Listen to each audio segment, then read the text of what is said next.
In the midst of Hong Kong's bustling cityscape, where the pulse of life reverberates through crowded streets and towering skyscrapers, lies an unexpected oasis. Despite being among the most densely populated cities globally, nearly 40% of the city is shrouded in untamed beauty, a tapestry of uninhabited hilly parks that cut through the city.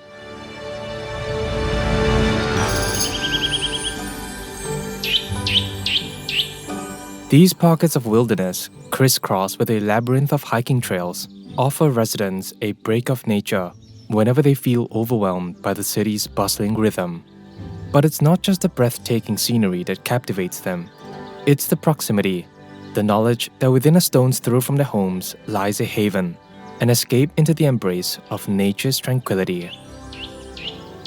The hills were beautiful, and the allure was undeniable. Among these hills lies Braemar Hill, 200 meters above the southern edge of Hong Kong Island. The north and west of this hill is primarily made up of private upmarket real estate, making Braemar Hill one of the more affluent neighborhoods in Hong Kong due to its prime location. Amidst the tranquility of this neighborhood, on the 20th of April 1985, a fateful afternoon unfurled. Kenneth McBride and Nicola Myers, two young souls entwined by friendship and ambition, ventured into the landscape of Braemar Hill. Seeking solace amidst the idyllic surroundings, they perched upon a secluded pathway, part of the Tai Tam Country Park, near McBride's residence at Braemar Hill Mansions. As Nicola and Kenneth settled into the quiet hillside pathway, their minds focused on the weighty task of preparing for their A-level examinations. One could hear the soft rustle of pages turned by diligent fingers, merge with the distant whispers of the hillside breeze. Little did they know, within this peaceful moment, their lives were about to be tragically extinguished, leaving an ominous shadow over the serene hillside.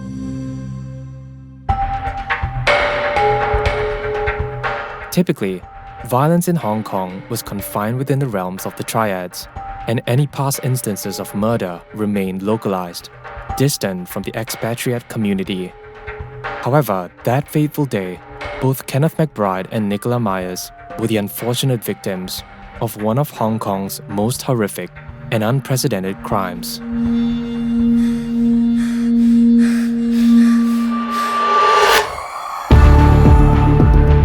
You're listening to Heinous, an Asian true crime podcast, brought to you by MediaCorp and produced by One Up Media. This episode may contain sensitive details and graphic imagery. Listener discretion is advised.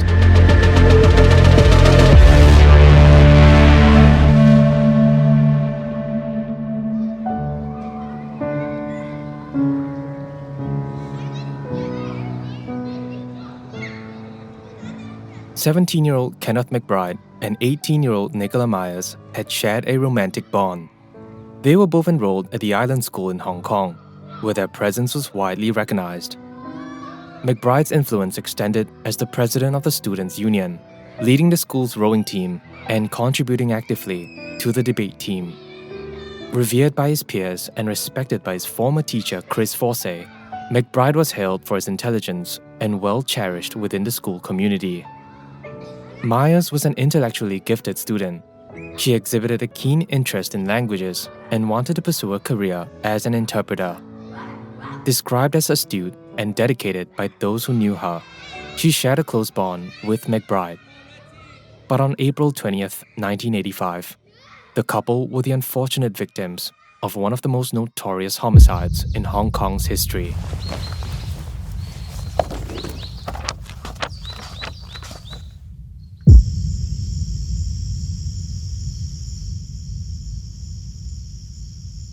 Neither Myers nor McBride made it back home that fateful night following their visit to Braemar Hill, which prompted a palpable unease to settle upon their homes. The next morning, dawn ushered in a devastating reality.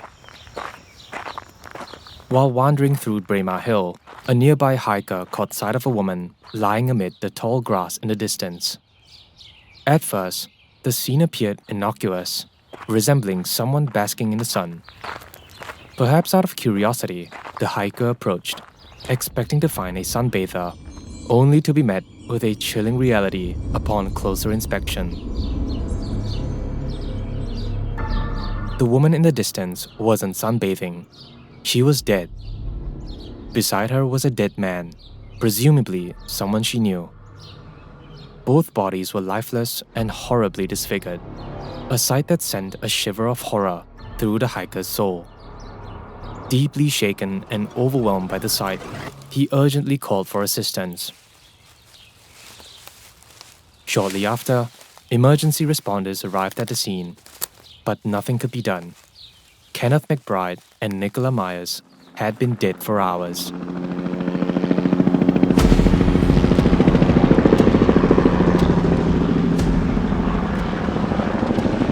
With urgency, authorities launched an extensive search, marking one of the region's most substantial operations. More than 800 policemen, joined by British Forces Overseas Hong Kong personnel, diligently scoured the area in a meticulous quest for any potential clues or evidence. There is a photo of this operation online, which reveals the intensive efforts of numerous police personnel, numbering in the hundreds, combing through Braemar Hill and searching for clues as to what had happened.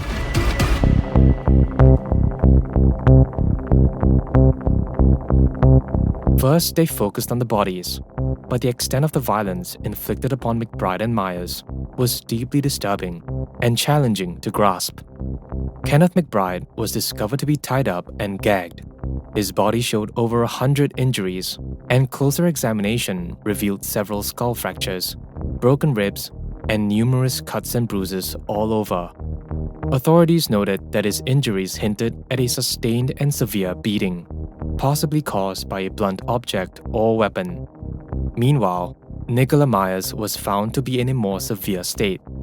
She was found half naked, her jaw broken, and her left eyeball brutally ripped out of its socket. Upon closer inspection, it became evident that the vicious assault on Nicola had encompassed horrifying sexual abuse. Evidence pointed to a brutal sexual assault, corroborated by traces of semen found on her body. However, the most chilling revelation lay in the ghastly absence of her left eyeball, a detail that echoed unimaginable agony. One can only imagine the excruciating pain she must have endured, as the surrounding tissues and nerves were all damaged when the eyeball was savagely wrenched from its place.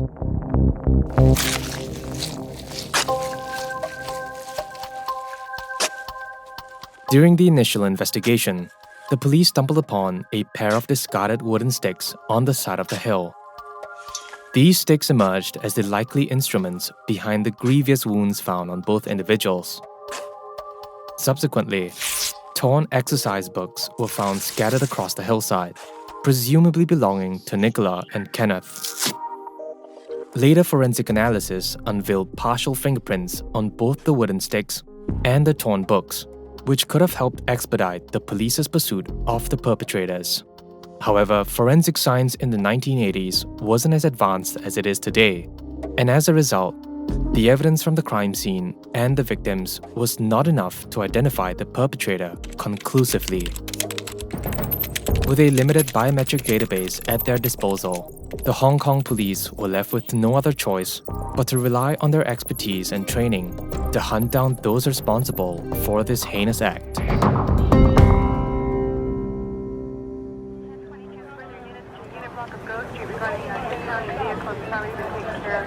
The investigation behind the murder of McBride and Myers marked one of Hong Kong's most extensive investigations. Over 10,000 locals, including identified triad members, were called in for police interviews. Yet every lead hit a dead end. The crime's shocking brutality also reverberated through the community, especially due to the rare occurrence of 2 British citizens being brutally slain in Hong Kong. The city was in disarray, and its residents feared for their safety.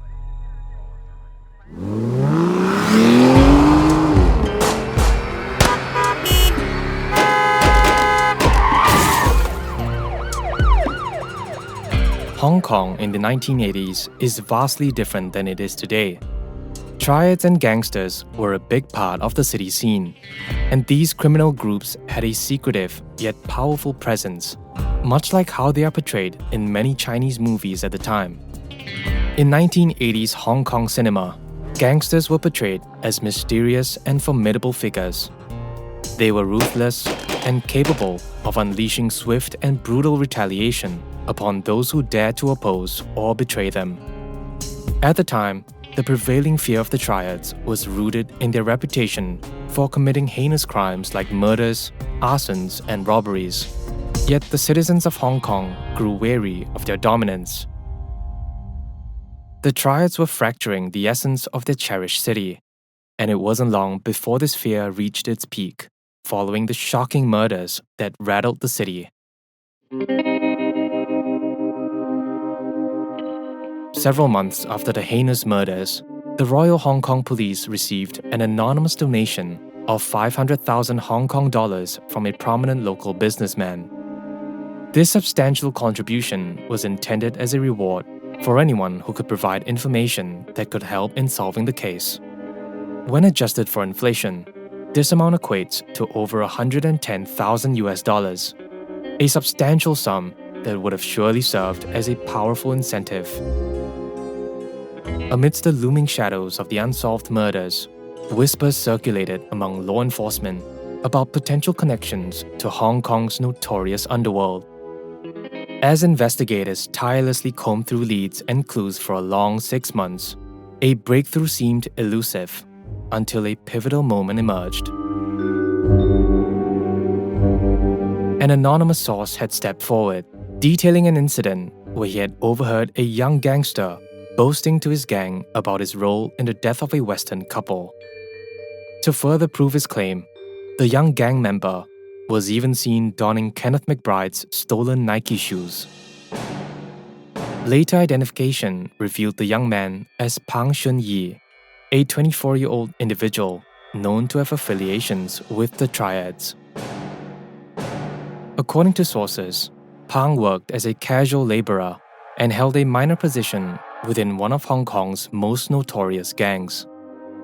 His reputation preceded him as a bit of a bully and a thug among the triad circles.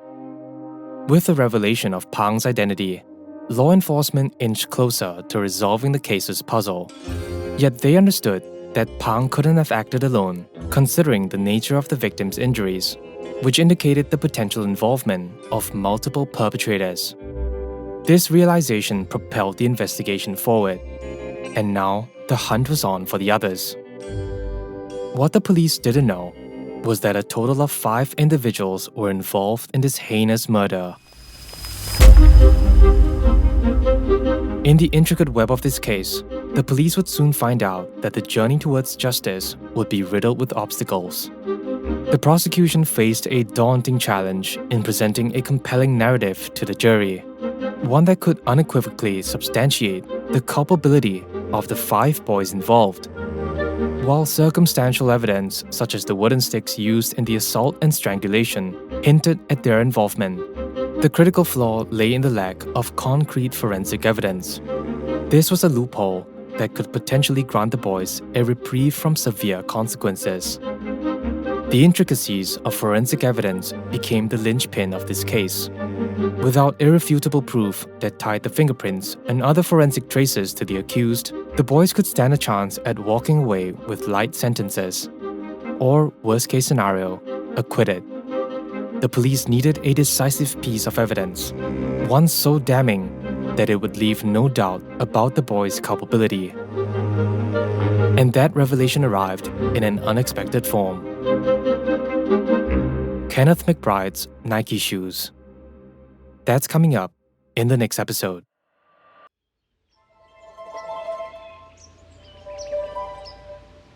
As the morning sun casts its golden hues upon the gentle slopes of Braemar Hill, it paints an idyllic picture, a serene haven, seemingly untouched by time. Hiking trails veiled in lush greenery crisscross this hilly expanse, inviting wanderers to embrace nature's tranquility. But beyond the picturesque facade lies a history, Braemar Hill was the location of one of Hong Kong's most brutal murders. Walking its path today, one might admire its beauty, yet the whispers of a darker past linger in the breeze, a haunting echo of a terrible tragedy.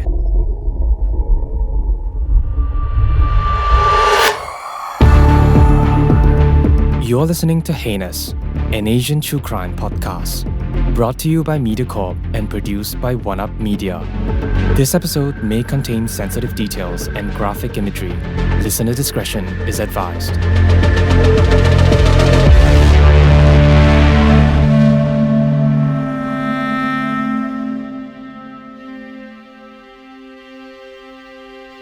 On April 20th, 1985, Kenneth McBride, a 17-year-old student, along with his girlfriend, 18-year-old Nicola Myers, ventured to Braemar Hill in Hong Kong to study for their upcoming exams. Braemar Hill was this serene and picturesque location that was their haven for focused study sessions and tranquil moments together. However, that peaceful evening would soon give way to a scene of horror. Both Kenneth and Nicola had failed to return home that evening, and their absence prompted significant concern. The following morning, a hiker had found their lifeless bodies in the tall grass nearby. Kenneth McBride was found bound, savagely beaten, strangled, and bearing over 100 bodily injuries. Nicola Myers was discovered half naked, with a shattered jaw and her left eyeball dislodged. Evidence of sexual assault indicated that she had endured prolonged torture, with more than 500 injuries found all over her body.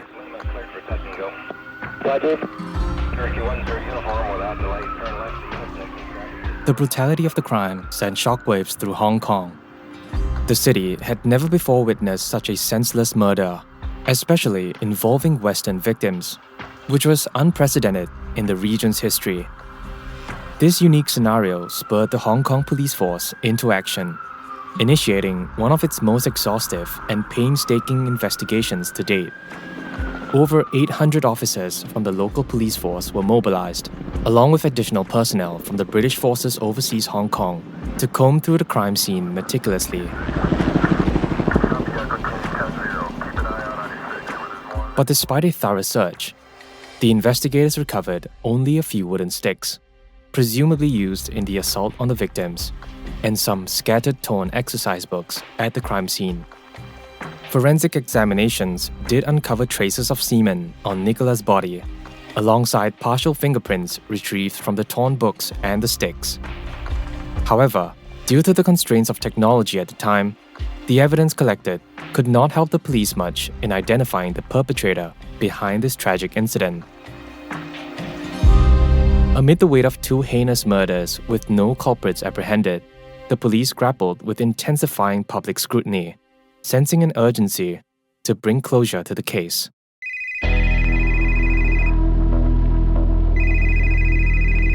Then, several months later, they took an unprecedented step, offering a reward of 500,000 Hong Kong dollars, the largest sum in Hong Kong's homicide history, to anyone who could provide information about the murders.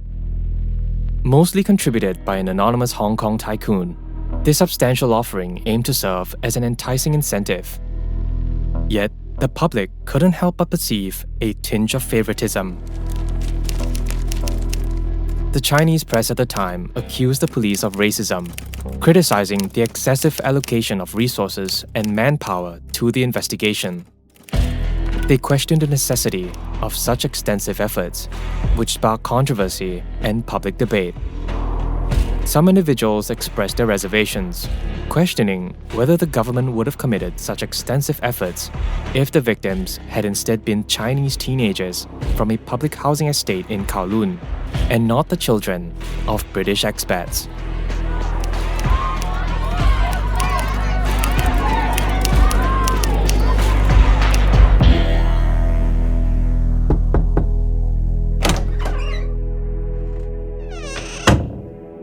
Perhaps due to the substantial amount of the reward money, an anonymous individual swiftly stepped forward and recounted an unsettling encounter where he heard a man identified as Shun-Yee reportedly boast to his gang about the brutal slaying of the two Westerners. Shun-Yee was a known member of a triad in Hong Kong and had a reputation for being a bully. He was even seen to be wearing Kenneth's Nike shoes as he proudly claimed responsibility for the heinous crime in front of his associates. Then, police discovered that the anonymous informant was a member of Pang's gang himself.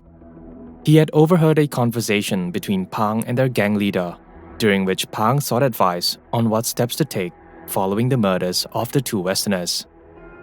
It's no secret that most triad members are known for their intense loyalty and tight-knit bonds, which makes betrayal uncommon. However, enticed by the substantial cash reward, this informant chose to defy his gang, revealing critical information for financial gain. In the ensuing 48 hours, police meticulously coordinated a sweeping operation to locate 24-year-old Shun-Yee, the alleged killer. Pang was apprehended and subsequently interrogated, during which he confessed to committing the murders and divulged the identities of 4 other individuals who had aided him in the crime.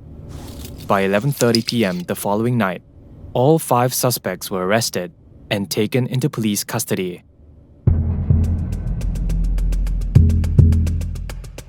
According to reports, a total of 5 males were apprehended, their ages spanning from 25 down to a mere 16 years old.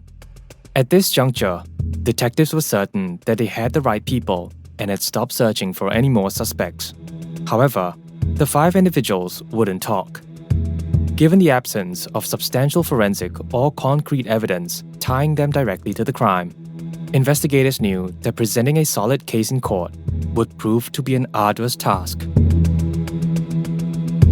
This prompted them to focus their efforts on securing their cooperation and obtaining confessions as their next target. During the weeks and months that followed, the suspects were held separately in various police stations and subjected to intense and prolonged interrogation. Throughout this time, investigators meticulously assembled the puzzle of events, reconstructing the sequence of actions and each role that the individuals played. Finally, armed with a cohesive narrative, they confronted the suspects with compelling evidence, ultimately leaving them with no choice but to confess.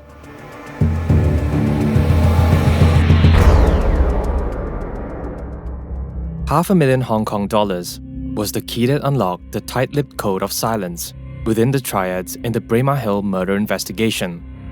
This substantial sum was an irresistible lure, prying open the walls of triad secrecy and coaxing them to step forward with critical information. In November of 1985, 7 months after the tragic events, 5 individuals found themselves on the brink of a murder trial, their fate precariously balanced as they fought against the current to prove their innocence. However, what everyone had perceived as hardened criminals turned out to be a group comprising merely teenagers and young adults. Other than a handful of minor offenses, police had never heard of the 5 suspects before, yet surprisingly, 2 among them were teenagers younger than their victims. Reports indicate that all 5 confessed to the crimes out of genuine remorse for their victims.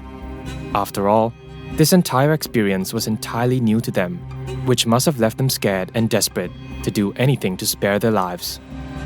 For the first time since the murders occurred, detectives finally pieced together a full account of the events that unfolded on April 20th, 1985.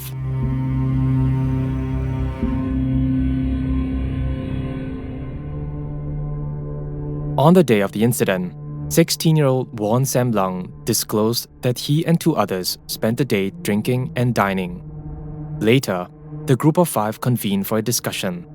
This was when Shun-Yee, their leader, proposed the idea of stealing cables from government aerials for money. Their venture led them to the Braemar Hill aerial station, but due to the tight security around government-owned property, they struggled to gain access into the station. Frustrated by this, Pang suggested that they shift their focus to robbery instead. As they traversed the hill, they encountered Nicola and Kenneth in an isolated area.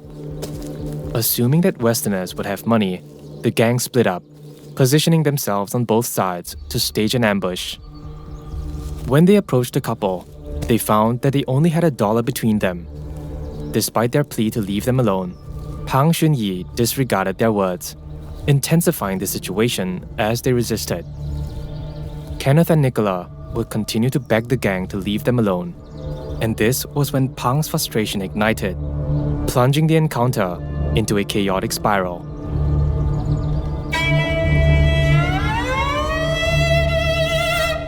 Due to the sensitive nature of this crime, numerous details regarding the extreme violence of the murders were either omitted from mainstream reports or altered to ensure a more appropriate presentation. Yet, reports from mainland China at the time delved deeper into these harrowing details. The Chinese sources offered a more comprehensive and chilling account, one that helped readers understand the true depravity of this crime and why some people still shudder when it's mentioned today. On the day of the murders, Kenneth McBride was wearing an arm sling due to a bicycle accident he'd been involved in earlier. But this didn't stop the gang from tying his hands and feet together before subjecting him to brutal beatings with a wooden stick. As Kenneth fiercely fought back, Pang noticed the other members refraining from participating in the assault, presumably out of fear. He knew that he needed backup, so he proceeded to threaten them verbally to restrain him while he continued the attack. Then, as Kenneth lay on the ground in excruciating pain, the gang turned him over and placed a wooden stick across his neck, applying immense force until he was motionless. This was the cause of Kenneth's death, and once Pang had realized he was dead, his attention shifted to Nicola. Reports say that she put up a fierce struggle against her attackers, yet endured brutal beatings that shattered her jaw. Subsequently, the gang took turns to rape her and perform other horrifying acts, such as inserting a bottle into her genitalia and forcibly removing her left eyeball from its socket. When she was discovered, her lifeless face bore an expression of excruciating pain and torment.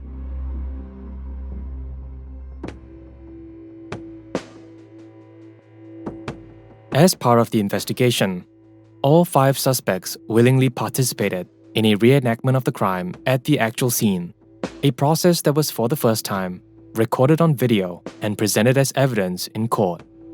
However, despite their involvement in the reenactment and confessions to the murders, all but one entered pleas of not guilty to the charges. The exception was the youngest among them, 16-year-old Won Sam-lung, who acknowledged his guilt and agreed to testify against the others.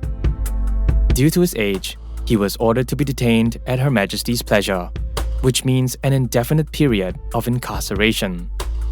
In November 1986, the Braemar Hill Murders resurfaced on the front pages of newspapers, as the remaining 4 suspects were bound for court.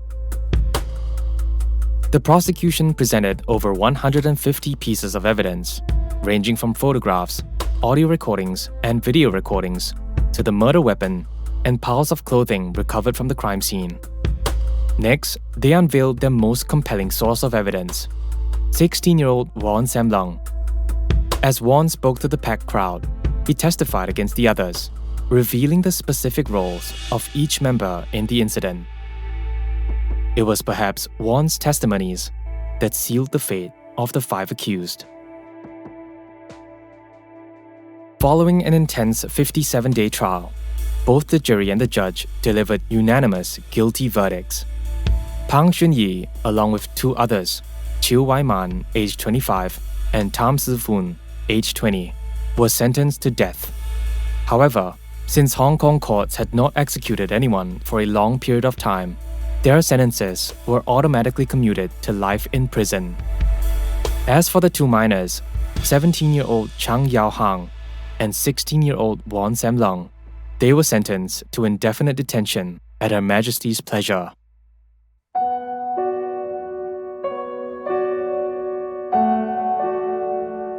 In honor of the victims, the Kenneth McBride and Nicola Myers Memorial Fund was established through contributions from their families, friends, and school.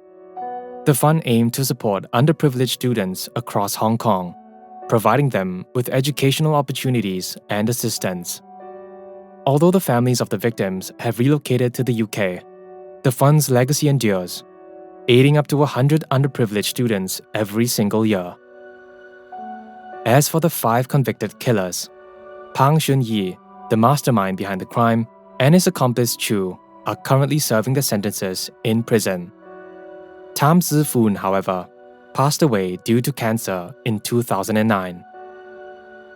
Back in 1997, following Hong Kong's sovereignty handover, changes in criminal legislation required Chief Executive Teng Chi-hua to deliberate on the fate of the 2 remaining convicts, Won and Chung. According to reports, Won's parents reached out to the McBride and Myers families, seeking forgiveness on behalf of their son. In response, the families announced their forgiveness towards Won and even appealed for a reduced sentence. In agreement, Chief Executive Teng decreed a 27-year incarceration for Won and a minimum of 30 years for Chung. In 2004, upon release from Stanley Prison, Won conveyed mixed feelings to the press about the forgiveness he received.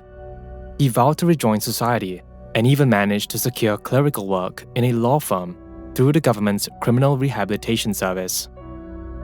As for Chung, he was released in December 2007 and was hired as an inspection worker at a public utility.